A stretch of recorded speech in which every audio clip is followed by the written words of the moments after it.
फिलहाल ये शुरुआती रुझान और ट्राम आई है, ट्राम पश्चिम बंगाल के नंबर लेकर आई है और ट्राम में ये पश्चिम बंगाल के नंबर है। बीजेपी 139 है और तृणमूल कांग्रेस 3 है। फिलहाल जो जादुई आंकड़ा है 147 वाला, उससे 8 सीट के फासले पर बीजेपी इतिहास रचने के बेहद करीब रुझानों में बीजेपी बंगाल में सत्ता से महज 8 सीट के फासले पर है। क्या बंगाल में सत्ता हासिल करने का बीजेपी का अधूरा सपना पूरा होने जा रहा है? क्या पूर्वोत्तर में बंगाल के अंदर बीजेपी की सत्ता का सूर्य उदय होने जा रहा है? क्या पार्टी के संस्थापक श्यामा प्रसाद मुखर्जी की जन्मभूमि में बीजेपी जो एक अपने लक्ष्य लेकर चली थी, वहां पर पार्टी का परचम लहराने का, बिहार में बीजेपी का मुख्यमंत्री बनने के बाद क्या पूर्वी भारत में बंगाल में बीजेपी सत्ता में आकर बड़ा करिश्मा करने जा रही है? तमाम सवाल इंतजार कीजिए, थोड़ी देर में जवाब मिलने जा रहा है। फिलहाल 8 सीट के फासले पर सत्ता से रुझानों में बीजेपी नजर आ रही है। देखिए, ये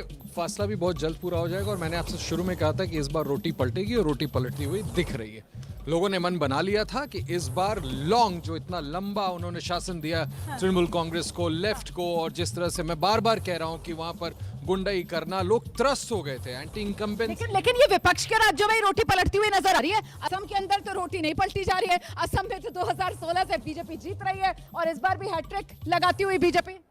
हाँ, दिख नहीं रहा है क्योंकि अर्ली ट्रेंड जो बोल रहा है। फिर भी मैं ये बोल रही हूँ कि सेंट्रल, अपर असम और नॉर्थ असम के अभी भी आंकड़े नहीं आए हैं।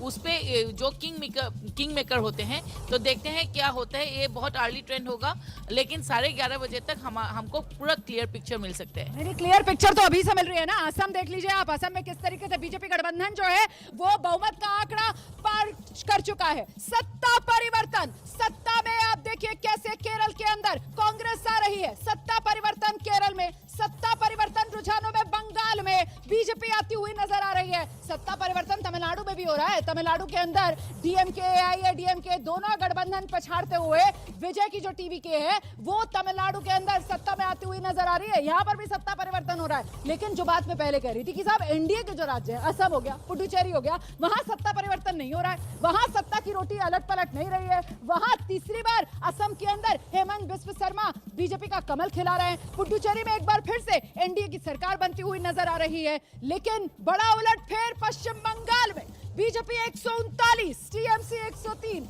और वो जो जादुई आंकड़ा है पश्चिम बंगाल में बहुमत वाला, फिलहाल उससे 8 सीट के फासले पर खड़ी हुई बीजेपी नजर आ रही है। ऐतिहासिक पल बीजेपी के लिए। बीजेपी नेताओं की तो धड़कनें वाकई में बढ़ी होंगी। जी बिल्कुल बिल्कुल। लेकिन ये लग रहा था, जैसे हमारी बात हो रही थी 29 को जब हम एग्जिट पोल भी कर रहे थे, उसके पहले भी बार बार आपके रिपोर्टर कह रहे थे, यहाँ भी बात ये हो रही थी कि ममता बनर्जी वो इस तरह से जिस दिन चुनाव होता है उस दिन वो बाहर नहीं निकलती है। लेकिन उस समय ये भी लग रहा था कि वो अपने कार्डर्स को ये एक खबर पहुंचाना चाह रही है कि भाई लगे रहो, ऐसा नहीं है कि तुम हार मान लो। हाँ। उसी तरह हमने देखा मतलब आप ये कह रहे हैं कि बौखलाहट एक नजर आ रही थी, नर्वसनेस जो है वो दिख रही थी कहीं ना कहीं। घबराहट, बौखलाहट नहीं, घबराहट। उनका भागम भाग, भड़काऊ बात, ये आप देखिए 29 तारीख को, इसके पहले मैं गया हूँ, कई बार कवर किया हूँ। ममता बनर्जी हमेशा 3 बार निकली हैं। एक बार नामांकन दाखिल करने, दूसरी बार वो ठीक मतदान से 2 दिन पहले पदयात्रा करती थी और तीसरी बार वोट डालने शाम को 4 बजे जाती थी। भवानीपुर सीट वो मान के चलती थी कि बिना हमारे गए ही हम जीतेंगे। लेकिन इस बार हम आप देखे हैं सुबह 8 बजे से ममता बनर्जी निकल के एक बूथ पे जा रही थी और बूथ पे जा ही नहीं रही थी। वो घबराहट भी उनकी बॉडी लैंग्वेज में थी, घबराहट भी थी। ममता को हार दिख रही थी, ममता को हार दिख रही थी। नंबर तमिलनाडु के पेरंबूर सीट से विजय के लीड का आंकड़ा 6200 वोट तक पहुंच गया है। तमिलनाडु में विजय टीवी के लगातार बढ़त बनाते हुए, खुद विजय जिस सीट से चुनाव मैदान में है वहां पर बढ़त वो और बढ़ाते हुए नजर आ रहे हैं। लेकिन बड़ी बात यहां पर पश्चिम बंगाल को लेकर है। पश्चिम बंगाल के अंदर बीजेपी पहली बार बंगाल की सत्ता में जो आने का सपना है उसको साकार करती हुई नजर आ रही है। ममता बनर्जी को हार दिख रही थी क्या? एक एंग्जाइटी जरूर दिख रही है। स्ट्रांग रूम तक रात में जब वो पहुंची, बहुत सारा समय बिताया, जैसा कि हम जानते हैं कि किस तरह से वो बाहर निकल के बार बार कार्यकर्ताओं को कहना कि डरो मत, लगे रहो, ये सब दिखाता है कि काफी एंग्शियस है। और बीजेपी की जो आप बात करी थी ऑर्गेनाइजेशनल लेवल पर, आप श्यामा प्रसाद मुखर्जी की बात करी थी, जो नीचे ग्राउंड पे जिस तरह से कार्यकर्ता बहुत टाइम से लगे हुए हैं और जिस तरह का एक राजनीतिक प्रदर्शन दिखाई दे रहा है, आपको अभी दिखाई दे रहा है जिस तरह से नेक टू नेक फाइट हो रही है, वो माना जाएगा कि आगे किस तरह से ले जाते हैं। लेकिन अभी थोड़ा उसके लिए इंतजार। ये ऑर्गेनाइजेशनल स्ट्रक्चर जो है, ये भी जानिए आप, ये ऑर्गेनाइजेशनल स्ट्रक्चर बीजेपी ने 2021 के अंदर जिस तरीके की हार मिली, उसके बाद बहुत काल जो कीले होती हैं उनको कसा है। पश्चिम बंगाल के अंदर एक तो समेक भट्टाचार्य जो है उनको प्रदेश की कमान दी गई, समेक भट्टाचार्य को प्रदेश की कमान दी गई, तो फिर बीजेपी के अंदर जो अलग अलग फैक्शंस थे कि दिलीप घोष जो है वहां मुंह फुलाए बैठे हुए हैं। आपको याद होगा बीच में दिलीप घोष की पत्नी जो है वो तो ममता बनर्जी की तारीफ तक कर दी थी उन्होंने, और ऐसे में जो शुभेंदु अधिकारी है वो एक अपना अलग धड़ा चला रहे हैं। बीजेपी के पुराने नेताओं को पश्चिम बंगाल में मला लिया था कि साहब ये तो टीएमसी से ला कर, दूसरे दलों से ला कर नेताओं को हमारे सर पर बैठा रहे हैं, हमने हमेशा पार्टी का झंडा उठाया है। तो बीजेपी ने एक तो ये जो फैक्शनलिज्म था बंगाल के अंदर, इसको दूर किया। दूसरी बड़ी बात ये कि आरएसएस ने बीजेपी की जमीन को पश्चिम बंगाल के अंदर सींचा है। आप जानते हैं आरएसएस ने दक्षिण बंगाल वाला इलाका, वहां पर अपनी शाखाओं की संख्या दुगनी की, और आज की तारीख में दक्षिण बंगाल में जो आरएसएस की शाखाएं हैं उनकी संख्या बढ़कर हो गई है 12,000। तो बीजेपी ने आरएसएस के जोर पर काम तो जबरदस्त किया है, संगठन को मजबूत करने का वो नंबर में तब्दील होता हुआ नजर आ रहा है। पहले तो यही शिकायत रह जाती थी कि जो बूथ वर्कर है वो बूथ पर बैठता ही नहीं।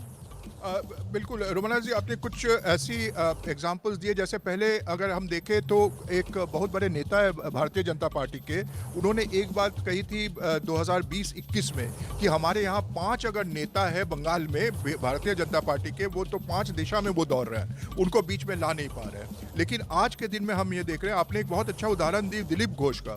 दिलीप घोष जैसे लग रहा था वो भाजपा से धीरे धीरे हट रहे हैं। वो गए थे ममता बनर्जी से मिलने, उनके साथ चाय मिठाई वगैरह, मिष्टी, उनका एक फोटो भी आया था कि बहुत खुशी से वो मिष्टी खा रहे हैं। तो ये सारी बातों को लेकर भारतीय जनता पार्टी में अंदर में एक वो उस समय बातचीत हो रही थी। लेकिन हमने देखा जैसे शमीक भट्टाचार्य आए, उन्होंने एक बैठक की, एक नहीं दो तीन बैठक की, जिसमें दिलीप घोष को बैठाया गया। जो दिलीप घोष रूठे हुए थे, मुंह फुलाए अलग खड़े थे, उनको भी हमने देखा। और इस बार दिलीप घोष एक बहुत बड़ा मायने रखते हैं वहां पर। अगर आप देखें, उन्होंने अभी तक 3 जो इलेक्शन लड़े हैं उसमें से 2 अपने बलबूते पर जीते हैं, जिसमें से एक विधानसभा था और एक लोकसभा का था।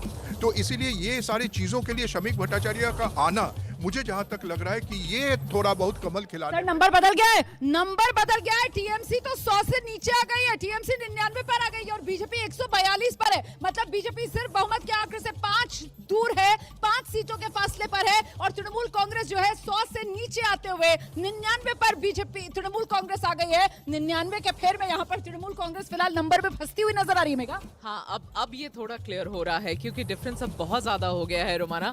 तो अब ये मान लेना चाहिए कि जो क्लेम किया जा रहा था बीजेपी के द्वारा कि वेव है और बदलाव का चुनाव है, और जब इतने भारी जाल मुरी मैंने खाई, लेकिन जाल टीएमसी को लगी है।